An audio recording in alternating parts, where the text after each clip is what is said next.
இன்னைக்கு நம்ம எபிசியர் 2ஆம் அதிகாரத்தை வச்சு தியானிக்க போகிறோம். எபிசியர் 2ஆம் அதிகாரம் என்ன சொல்லுது, அதில் என்னென்ன காரியங்கள் உள்ள இருக்குது, அதில் ஒவ்வொரு வசனமாக இன்னைக்கு நம்ம தியானிக்க போகிறோம். எபிசியர் 2ஆம் அதிகாரத்தை நான் 2 டிவிஷனாக பிரிக்கிறேன். ஃபர்ஸ்ட் டிவிஷன் பார்த்தீங்கன்னா கிருபையினால் விசுவாசத்தை கொண்டு ரட்சிக்கப்பட்டோம் அப்படின்றத ஃபர்ஸ்ட் டிவிஷனாகவும், 2வது டிவிஷனாகவும் ஒன் இன் கிரைஸ்ட் அப்படின்ட்டு நம்ம 2 இதாக பிரித்து பார்ப்போம். அந்த ஃபர்ஸ்ட் போர்ஷன் பார்த்தீங்கன்னா 2ஆம் அதிகாரத்தில் 1ஆம் வசனம் முதல் 10ஆம் வசனம் வரைக்கும் கிருபையினால நம்ம எப்படி ரட்சிக்கப்பட்டிருக்கிறோம் அப்படின்றது அங்கே தெளிவாக கொடுத்துருக்கு. அதே மாதிரி 11ஆம் வசனத்துலேருந்து 22ஆம் வசனம் வரைக்கும் நம்ம எல்லாரும் கிறிஸ்துவுக்குள்ள ஒன்றாக இருக்கிறோம் அப்படின்னு எபேசியர் 2ஆம் அதிகாரம் குறிப்பிடுது. எப்படி நம்ம ரட்சிக்கப்பட்டிருக்கிறோம் கிருபையினால அப்படின்னா, முன்னாடி நம்ம எப்படி இருந்தோம், இப்போ நம்ம எப்படி இருக்கிறோம் அப்படின்ற 2 சினாரியோ வச்சு பார்க்க முடியும். முன்னாடி நம்ம பாவத்துக்கு அடிமையாகி அதுக்கு மடித்து போயிருந்தோம். ஆனால் இப்போ கிருபையினால நம்முடைய எந்த ஒரு செயலும் இல்லை, தேவனுடைய பெரிதான கிருபையினால நாம இப்போ உயிர்க்கப்பட்டிருக்கிறோம். அதுதான் 1ஆம் வசனம் சொல்லுது, it's not bad made me good but Bible says it's by God's grace who made us alive. அதாவது நம்மளுடைய பாவமான காரியங்கள் நம்மளுடைய நல்ல நடக்கைக்கு நம்மளை கொண்டு போய் விடலை, ஆனால் கடவுளுடைய பெரிதான கிருபை நம்மளை உயிர்ப்பிச்சிருக்கு, நம்மளை தேடி அந்த கிருபை நம்மளை ரட்சிப்புக்குள்ளாக நடத்திருக்கு அப்படின்னு வசனம் சொல்லுது. கிறிஸ்து நமக்குள்ளே வரத்துக்கு முன்னாடி நம்ம எந்தெந்த காரியத்துக்கெல்லாம் அடிமையாக இருந்தோம் அப்படின்ட்டு வேதம் சொல்லுது அப்படின்னு நம்ம இப்போ ஒரு 7 காரியங்களை நான் உங்களுக்கு குறிப்பிடுகிறேன். ஃபஸ்ட்டு விஷயம், பிளைண்டாக இருந்தோம். அதாவது நம்மளுக்கு எந்த ஒரு காரியமும் விசிபிளாக இல்லை, நம்மளுக்கு கண்ணு தெரியாதவர்கள் போல இருந்தோம், நம்மளுக்கு எது நல்லது எது கெட்டதுன்னு தெரியாதவர்களாக இருந்தோம். 2 கொரிந்தியர் 4ஆம் அதிகாரம், இந்த 4ஆம் அதிகாரத்தில் இதை பற்றி நம்ம படிக்கிறோம். நம்ம பாவத்துக்கு அடிமையாக இருந்தோம். ரோமர் 6 சொல்லுது நம்ம பாவத்துக்கு அடிமையாக இருந்தோம்னு. 3வது காரியம், இருளை நேசித்த பிள்ளைகளாக இருந்தோம் அப்படின்ட்டு யோவான் 3ஆம் அதிகாரம் சொல்லுது. 4வது காரியம், மார்க் 2ஆம் அதிகாரம் சொல்லுது நம்ம சிக்கா இருந்தோம்னா நம்ம பலவீனர்களாக இருந்தோம், பாவத்தில் மறித்து நம்ம ரொம்ப பலனற்று இருந்தோம் அப்படின்ட்டு அந்த வசனம் சொல்லுது. 5வது காரியம், நம்ம தொலைஞ்சு போயிருந்தோம், நம்ம பாவத்தில் மறித்து நம்ம நாமளாக இல்லாமல் கடவுள் நம்ம எதுக்காக படைச்சோமோ அந்த நோக்கத்தை நம்ம நிறைவேற்றாமல் நம்ம வழி மாறி தொலைஞ்சு போயிருந்தோம். லூக்கா 15ஆம் அதிகாரம் எப்படி தொலைப்பட்டோம் அப்படின்றத குறிப்பிடுது. நம்ம ஸ்டீஞ்சஸாக இருந்தோம் அப்படின்ட்டு எபேசியர் 2ஆம் அதிகாரம் சொல்லுது. நம்ம கடவுளை விட்டு தூரமாக இருந்தோம். கொலோசியர் 1ஆம் அதிகாரம் சொல்லுது நம்ம இருளுக்கு அடிமையாக இருந்தோம் அப்படின்னு சொல்லுது. இந்த மாதிரி காரியங்கள் தான் கிறிஸ்து நம்மளுக்குள்ளே வரத்துக்கு முன்னாடி நம்ம இது எல்லா காரியங்களுக்கும் அடிமையாக இருந்தோம். இந்த காரியங்கள்லாம் நம்ம வாழ்க்கையில் இருந்திருக்கோம். நம்ம ஒரு விஷயம் சிந்திச்சு பார்த்தோம்னா இது எல்லாத்துக்கும் நம்ம டிக் மார்க் போட்டுக்கிட்டே தான் இருக்கும். ஏன்னா கிறிஸ்து நம்மளுக்குள்ளே வரத்துக்கு முன்னாடி இதில் எல்லாம் நம்மளை சூழ்ந்து இருக்கும். ஆனால் கிறிஸ்து நம்மளுக்குள்ளே வந்துட்டாரு அப்படின்னா இந்த காரியங்கள் எல்லாம் மறைஞ்சிடும், எல்லா டார்க்னஸும் மறைஞ்சிடும், நம்ம வெளிச்சத்தின் பிள்ளைகளாயிரும் அப்படின்னு வேதம் சொல்லுது. 2ஆம் அதிகாரம் 2ஆம் வசனம் 3ஆம் வசனத்தை வாசிக்கும் போது எனக்கு ஒரு குட்டி கதை ஞாபகத்துக்கு வருது. ஒருத்தர் மரிச்சிட்டார் அப்படின்ட்டு அவர் அடக்கம் பண்ணிட்டாங்களாம். அவர் அடக்கம் பண்ணும்போது அவர் அவருக்குள்ள ஜீவன் இல்லாதனால அந்த பாக்ஸ் அவருக்கு ஒரு மூச்சு திணறலையும் எழுதி கொண்டு வரல. ஏன்னா அவருக்குள்ள ஜீவன் இல்லை, அவர் பாட்டுக்கெல்லாம் படுத்து கிடந்தாரு. ஆனால் அவருக்குள்ள ஜீவன் வந்துடுச்சு, அவர் உயிர் தெளிந்துட்டாரு அப்படின்னா அவர்னால அந்த பாக்ஸ்குள்ள இருக்க முடியாது. அந்த பாக்ஸை உடச்சிட்டு அவர் வெளியே வரதான் பார்ப்பாரு.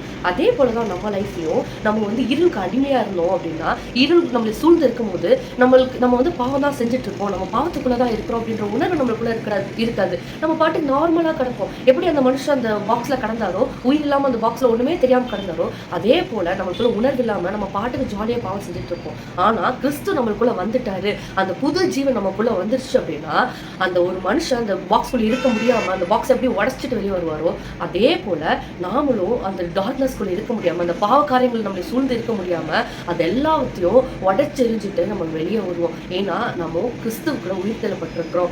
இதுதான் அந்த 1ஆம் வசனத்துல 3ஆம் வசனத்துல நம்ம பாக்குறோம். 4ஆம் வசனம் வாசி பாத்தீங்கன்னா அதுல அழகா தெளிவா குறிப்பிடப்பட்டிருக்கு, கடவுள் இனிஷியேட்டிவ் எடுத்து நம்ம கிட்ட ஓடி வந்தாரு.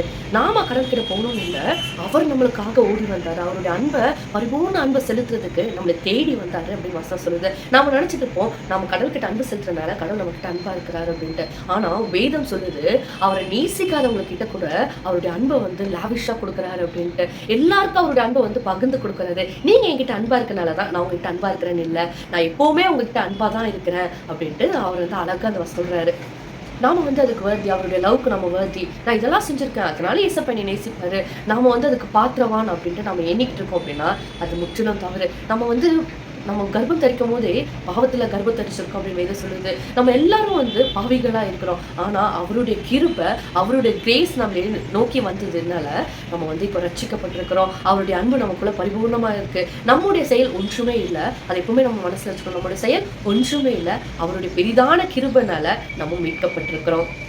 அவருடைய பெரிய அன்பு வந்து ஒரு கிஃப்ட் போல. நம்ம இப்போ ஒரு ஃபங்க்ஷனுக்கு போகிறோம் அப்படின்னா நம்ம என்ன எடுத்துகிட்டு போவோம்னா ஒரு கிஃப்ட் எடுத்துகிட்டு போவோம். அவங்க அதை எதிர்பார்க்குறாங்க இல்லை அப்படின்றதெல்லாம் மேட்டர் ஒரு விஷயம் இல்லை. ஆனால் நம்ம என்ன பண்ணுவோம், ஒரு கிஃப்ட் எடுத்துகிட்டு போவோம். நம்முடைய அன்பை காட்டுறதுக்காக நம்ம அதை வந்து கொண்டு போய் அவங்களுக்கு ப்ரெசென்ட் பண்ணுவோம். நம்ம திரும்பி அதை எக்ஸ்பெக்ட் பண்ணுவோம்னா இல்லை. நம்ம எதிர்பார்த்து ஒரு விஷயத்தை செஞ்சால் அது வந்து நம்ம ஷேர் பண்ணுறோம். நான் உங்களுக்கு கொடுக்குறேன், நீங்கள் எனக்கு கொடுங்க அப்படின்றது. ஆனால் கிஃப்ட்ன்றது வந்து நான் அவங்க கொடுப்பாங்களோ இல்லைன்னா எனக்கு தெரியாது. அவங்க கொடுக்கணும்னு அவசியமும் இல்லை. நான் என்னுடைய அன்பை பகிர்றேன் அப்படின்றது தான் கிஃப்ட். அதே தான் தெய்வம் செஞ்சிருக்காரு. அவருடைய அன்பை வந்து நம்மளுக்கு கிஃப்டா கொடுத்துருக்காரு. அவருடைய கிரேஸ், அவர் நம்ம மேல வச்சிருக்கிற அந்த அன்பை வந்து லாவிஷா நம்ம கிட்ட வந்து கொடுத்துருக்காரு. அந்த கிரேஸ் மூலமா நம்ம அதை பெற்றுக்கொண்டிருக்கிறோம். நம்ம வந்து இதுக்கு வேர்தியா அப்படின்னு கேட்டால் அந்த கிஃப்டை பெற்றுக்கொண்டதுக்கு நம்ம தகுதியானவர்களா அப்படின்னா இல்லை. நம்ம பாவத்துல மறிச்சவங்க தான். நம்ம திருப்பி ஆண்டவர்கிட்ட ஓடி வந்தாலும் சில காரியங்கள்ல நம்ம திருப்பி தடுமாறி போறவங்க தான். ஆனா அவருடைய கிருபை அப்படின்ற ஒரு விஷயம் நம்மளை கைப்பிடிச்சு தூக்கி விடுது. அவருக்குள்ள நம்மளை நிலைச்சிருக்க வைக்குது. அவர் ஓடி வந்து நம்மளை பிள்ளைகள் அப்படின்ட்டு அணைச்சு கொள்கிறார். நம்ம எவ்வளோ வாட்டி தப்பு செஞ்சுட்டு ஓடினாலும் அவருடைய கிருபையினால அந்த அன்பு பரிபூர்ணப்படுகிறதுனால நம்மளை வந்து பிள்ளைகள் என்று அவர் அணைச்சு கொள்கிறாரு. 5ஆம் வசனம் சொல்லுது, கிருபையினாலே விசுவாசத்தை கொண்டு ரட்சிக்கப்பட்டீர்கள் அப்படின்ட்டு. கிருபையினாலே விசுவாசத்தை கொண்டு ரட்சிக்கப்பட்டீர்கள். இது எப்படி நம்ம வந்து புரிஞ்சு கொள்றதுன்னா ஒரு சின்ன கதை சொல்றேன். இப்போ பார்த்தீங்கன்னா இதில் கிரேஸ் பெருசா ஃபெய்த் பெருசா அப்படின்றத நான் உங்களுக்கு ஒரு சின்ன கதை மூலமாக நான் சொல்கிறேன். ஒரு தண்ணி பைப் இருக்குது, அதில் தண்ணி ஃப்ளோ ஆகணும். இப்போ வந்து அந்த அந்த ஓஸ்குள்ளே தண்ணி போகுதுல்ல, அந்த ஓஸு தான் விசுவாசம் அப்படின்னு வச்சுக்கோங்க. அந்த தண்ணி போகிறது வந்து கிரேஸ் அப்படின்னு வச்சுக்கோங்க, கிருபை அப்படின்னு வச்சுக்கோங்க. இப்போது இதில் அந்த ஓஸ் இம்பார்ட்டண்ட்டா தண்ணி இம்பார்ட்டண்ட்டா அப்படின்னு பார்த்தா அந்த தண்ணி தான் இம்பார்ட்டன்ட். அந்த தண்ணினால தான் நம்ம தாகத்தை தீர்க்க முடியும். அந்த ஓஸ்னால தாகத்தை தீர்க்க முடியாது. ஸோ அந்த கிரேஸ் வந்து அந்த ஓஸ் மூலமாக பாஸ் ஆகி நம்ம கிட்ட வரனால தான் நம்ம தாகம் தீர்க்கப்படுகிறோம். அதுதான் இந்த வருஷத்துக்கு ஒரு சிறந்த எக்ஸாம்பிள். ஸோ நம்ம கிரேஸை பெற்றுக்கொண்டா அப்படின்னு மட்டும்தான் நம்ம வந்து தண்ணி தாகத்தை தீர்த்துக்கொள்ள முடியும். நம்முடைய தாகமாகிய ஆத்ம தாகத்தை வந்து நம்ம தீர்த்துக்கொள்ள முடியும். நம்ம வந்து ஸ்டீம் லைனா கரெக்டான பாட்டில் கொண்டு போக முடியும். இந்த ஃபெய்த் எதுக்கு அப்படின்னா அது வந்து அங்க எங்க செதறாம அந்த கிரேஸை வந்து கரெக்டா ஸ்டீம் லைனா கொண்டு வந்து சேர்க்கறதுக்கு தான் அந்த ஹோஸ், அதாவது அந்த ஃபெய்த். நம்ம விசுவாசத்தோம் அப்படின்னா கிரேஸ் வந்து நம்ம மேலே வந்து லாவிஷாக கிடக்கும். நம்ம மேலே வந்து லாவிஷாக நம்ம மேலே ஊற்றுறதுக்கு நம்மளை நிரப்புறதுக்கு அந்த வெயிட் பண்ணிட்டு இருக்காரு. ஸோ அந்த விசுவாசத்தை நம்ம கரெக்டாக பிடிச்சிக்கிட்டோம் அப்படின்னா அது மூலமாக கிரேஸ் வந்து நம்மளுடைய தாகங்களை தீர்த்துவிடும். நம்மளுக்கு தேவையான நிறைவான பிளெஸிங்ஸை நம்ம பெற்றுக்கொள்ள முடியும். இப்போ நம்ம 10ஆம் வருஷத்தை பார்ப்போம். நம்ம வந்து நன்மை செய்யறதுக்காக படைக்கப்பட்டிருக்கிறோம் அப்படின்னு வேதம் சொல்லுது. நன்மை செய்யறதுக்காக படைக்கப்பட்டிருக்கிறோமா அப்படின்னா என்ன அப்படின்னா நம்ம பிறக்கிறதுக்கு முன்பாகவே நம்மளை குறித்து எல்லா பிளானையும் அவர் வச்சிருக்கிறாரு. நம்ம வந்து தாயின் கருவில் உருவாகிறதுக்கு முன்னாடியே நம்மளுக்கு என்னென்ன பர்பஸ் இருக்குது, நம்ம என்னென்ன காரியங்களை செய்யணும், அதை நம்ம எப்படி செய்ய போகிறோம் அப்படின்ற எல்லா லைனையும் நம்முடைய முடிவு பண்ணியிருந்தோம். நம்ம ஓட்ட முடிவு வரைக்கும் நம்ம என்னென்ன காரியங்கள் செய்ய போகிறோம், அதுக்கு என்னென்ன பார்ட்ஸில் நம்மளை நடத்தணும் எல்லாத்தையும் ஆண்டவர் பிளான் பண்ணி வச்சிருக்காரு. அவர் நம்மளை குறித்து ஒரு பர்பஸ் வச்சிருக்கிறாரு. அந்த பர்பஸ் மூலமாக நம்ம என்னென்ன காரியங்கள் நன்மையான காரியங்கள் செய்யணுமோ அது எல்லாவற்றும் நம்ம செய்து கொண்டே வரணும். ஆண்டவரே நீங்கள் எனக்கு என்ன வச்சிருக்கீங்க, என்னை குறித்து என்ன நோக்கம் வச்சிருக்கீங்க, அதை நான் நிறைவேற்றணும் அப்படின்னு தேவன் கிட்ட கேட்டால் நம்மளுடைய வாழ்க்கையில் இருக்க ஒவ்வொரு பிளான்ஸையும் ஒவ்வொரு பர்பஸையும் ஆண்டவர் சொல்லுவார். அந்த பிளான்ஸ் பர்பஸ் எல்லாமே பார்த்தீங்கன்னா ஒருத்தங்களுக்கு நன்மை செய்கிறதாக தான் இருக்கும். ஏன்னா தேவன் நன்மை செய்தவராகவே சுற்றி திரிந்தார் என்று வேதம் சொல்கிறது. அவர் எல்லாருக்கும் நன்மை செஞ்சுட்டு இருந்தா அவரை போலேயே நாமளும் படைக்கப்பட்டிருக்கிறோம் அப்படின்னா நாமளும் எல்லாருக்கும் நன்மை செய்கிறவர்களா இருப்போம், அற்புதங்களை செய்கிறவர்களா இருப்போம். தேவன் என்னென்ன காரியங்களை செய்தாரோ அதே காரியங்களை நாமளும் செய்ய போகிறோம். இதோட அந்த ஃபர்ஸ்ட் போர்ஷன் முடியுது. இப்போ செகண்ட் போர்ஷன் நான் சொன்னால ஒன் இன் கிரைஸ்ட் அப்படின்றத இந்த 11ஆம் வருஷத்துலேருந்து 22ஆம் வருஷம் வரைக்கும் நம்ம பார்க்க போகிறோம். ஒன் இன் கிரைஸ்ட் அப்படின்னா என்ன அப்படின்னா நம்ம எல்லாரும் கிறிஸ்துவுக்குள்ள ஒன்றா இருக்கிறோம், ஒன்றிணைக்கப்பட்டிருக்கிறோம், ஒரே சிந்தை உள்ளவர்களாக இருக்கிறோம் அப்படின்னு வேதம் சொல்லுது. அதை ஒவ்வொரு வருஷமா என்னென்ன சொல்லுது அப்படின்னு நம்ம பார்க்க போகிறோம். 11ஆம் வருஷத்தில் சொல்லுது நம்ம எல்லாரும் வந்து கிறிஸ்துக்குள்ள ஒன்றா இருக்கிறோம்.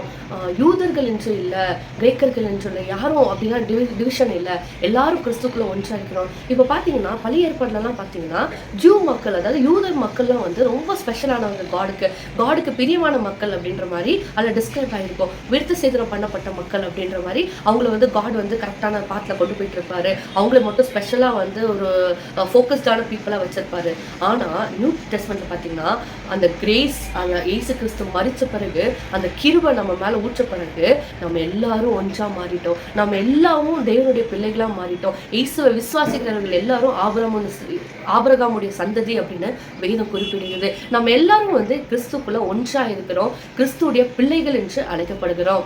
13ஆம் வசனத்துல பாத்தீங்கன்னா, இயேசு கிறிஸ்துடைய ரத்தத்தினால நம்ம கிறிஸ்துவுக்குள்ள இணைக்கப்பட்டிருக்கிறோம், ஒன்றாய் இணைக்கப்பட்டிருக்கிறோம் அப்படின்னு வசனம் சொல்லுது. எவ்வளவு ஒரு சந்தோஷமான விஷயம் இல்ல? நம்ம கிறிஸ்துவுடைய பிள்ளைகளா அந்த ஸ்பெஷல் ஆன ஒரு ஃபீலை அந்த ஸ்பெஷலான ஒரு பிளெஸிங்ஸ் நம்ம பெற்றிருக்கிறோம். அந்த கிருபை அப்படின்ற ஒரு விஷயம் மட்டும் நமக்குள்ள எப்பவுமே இருந்துச்சு அப்படின்னா, தேவனுடைய கிருபையை நம்ம ருசித்து பார்த்தோம் அப்படின்னா, நம்ம எவ்வளோ ஸ்பெஷல் அப்படின்னு நம்ம வாழ்க்கையில டெய்லி நம்ம ரியலைஸ் பண்ண முடியும்.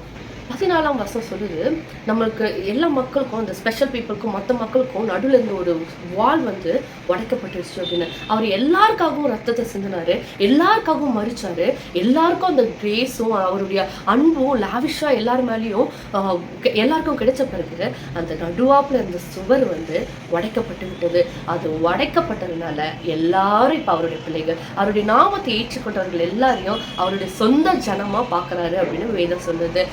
நம்மளுக்கு இப்போ ஒரு சமாதானம் இல்லை அப்படின்னா, அந்த சமாதானத்தை பெற்றுக்கொள்றதுக்கு ஒரே ஒரு இடம் தேவன் மட்டும்தான். ஏன்னா வேதம் சொல்லுது, அவர் மட்டும்தான் சமாதானக்காரர் அப்படின்ட்டு. அவர்கிட்ட மட்டும்தான் அந்த பீஸ் இருக்கு. God is peace. அவர்கிட்ட ஓட்டினா மட்டும்தான் நமக்குள்ள அந்த பீஸ் இருக்கும். இல்லைன்னா நம்ம கொஞ்ச நேரம் சந்தோஷமா இருக்கிற மாதிரி இருக்கலாம். அதுக்கப்புறம் அந்த அந்த டைம் பீயிங் தான். நம்ம கொஞ்ச நேரம் ஏதாவது வேலை செய்யும் போது, நம்ம கவலை மறக்கும் போது நம்ம சந்தோஷமா இருக்கிற மாதிரி இருக்கலாம். இல்லை ஏதாவது ஒரு காமெடி பார்க்கும்போது சந்தோஷமா இருக்கிற மாதிரி இருக்கலாம். ஆனா அந்த சந்தோஷம் நிரந்தரமா கிடைக்கணும் அப்படின்னா அதுக்கு நம்ம இயேசுகிட்ட தான் ஓடணும். ஏன்னா அவருடைய அன்பு மட்டும்தான் நம்மளுக்கு அந்த சந்தோஷத்தையும் சமாதானத்தையும் கொடுக்க முடியும். 16ஆம் வசனத்துல சொல்லுது, பகையை தெய்வம் சிலுவையில நெயில் பண்ணிட்டாரு, அதாவது சிலுவையில அரைஞ்சிட்டாரு அப்படின்னு சொல்லுது. அதனாலதான் நம்ம எல்லாரும் இப்ப கிறிஸ்துக்குள்ள ஒன்னா இருக்கிறோம் அப்படின்னு வேதம் சொல்லுது. இப்போ கிறிஸ்துக்குள்ள ஒன்றா இருக்கிறோம் அப்படின்னா அதுக்கு ஒரு சாட்சி வேணும்ல. இப்போ ஒரு விஷயம் நடக்குது அப்படின்னா, நான் கேரண்டி கொடுக்குறேன்ப்பா, நீங்கள் ஒரு திங் வாங்குறீங்கன்னா உங்களுக்கு 5 years நாங்கள் கேரண்டி கொடுக்குறோம்ப்பா அப்படின்னா தான் நமக்கு அதில் ஒரு பிலீஃப் வரும். ஸோ இப்போ நாம் கடலுக்குள்ளே வந்துட்டோம், நம்ம இப்போ கடலுடைய பிள்ளைகள் ஆகிட்டோம், கிரேஸ் நம்ம மேலே இருக்குது, அவனுடைய அன்பு நம்மளை நிரப்பி இருக்குது, எல்லாம் ஓகே. நம்ம கடலுக்குள்ளே ஒன்றா இருக்கிறோம், யுனைட்டடாக இருக்கிறோம், எல்லாம் ஓகே.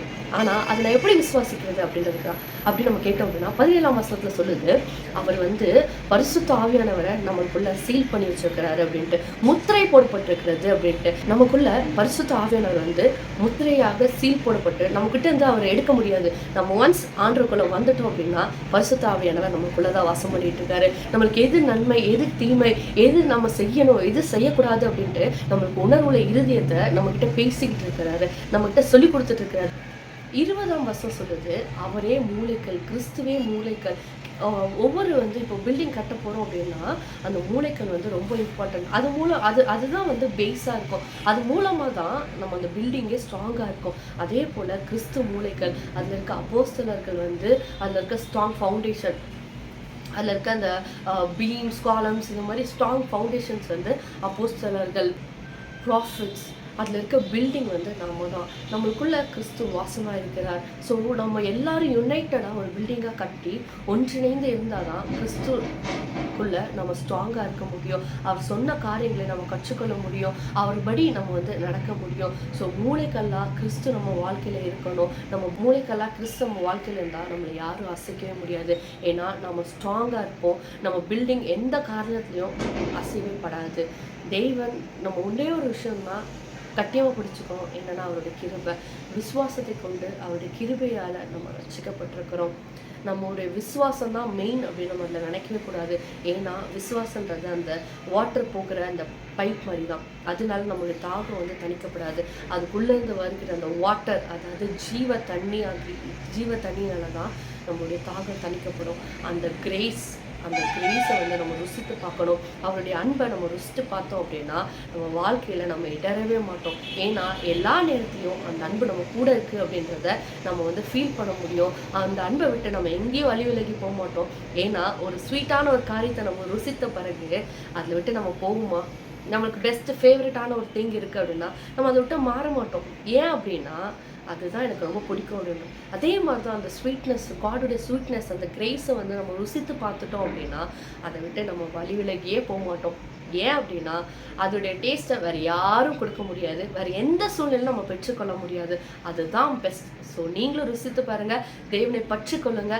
அவருடைய அன்பு பெரியது, அவருடைய அன்பை எல்லாருக்கும் பகிருங்க. ஜீசஸ் நேம், ஆமென்.